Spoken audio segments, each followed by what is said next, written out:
যখন স্বর্ণযুগ ছিল শহরটি অর্থনীতিতে ব্যাপক উন্নতি দেখেছে। এটি এখনও বিশ্বের অন্যতম বাসযোগ্য শহর হিসেবে নিজের অবস্থান ধরে রেখেছে। তবে আশঙ্কার বিষয় হল অর্থনীতির প্রাণকেন্দ্র এই শহরটি এখন যৌন পর্যটনের নতুন কেন্দ্রে পরিণত হচ্ছে। অনেকের ধারণা হতে পারে এটি থাইল্যান্ডের রাজধানী ব্যাংকক, তবে তা নয়। শহরটি হল জাপানের রাজধানী টোকিও। অনেকে এই ক্ষেত্রে টোকিওর নাম শুনলে অবাক হবেন। তবে অর্থনৈতিক সমস্যা থাকায় শহরটির অনেক নারী এখন জেনকর্মীর পেশা বেছে নিচ্ছেন।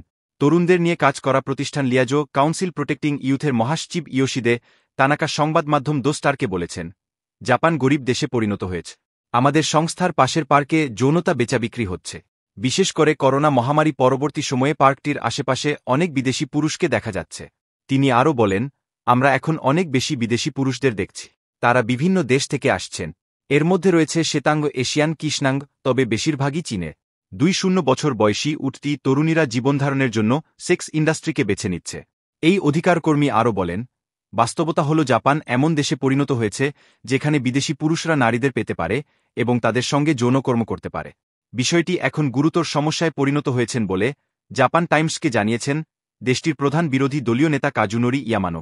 তিনি বলেন, এটি এখন আর কোনো অভ্যন্তরীণ ইস্যু নেই। বিশ্বব্যাপী জাপানি নারীদের যেভাবে দেখা হচ্ছে সে দিক দিয়ে এটি খুবই গুরুতর সমস্যা। এই সেক্স ইন্ডাস্ট্রির সঙ্গে জড়িত আছে কিছু চোখ। তাদের বিরুদ্ধে প্রায়ই অভিযান চালাচ্ছে দেশটির পুলিশ।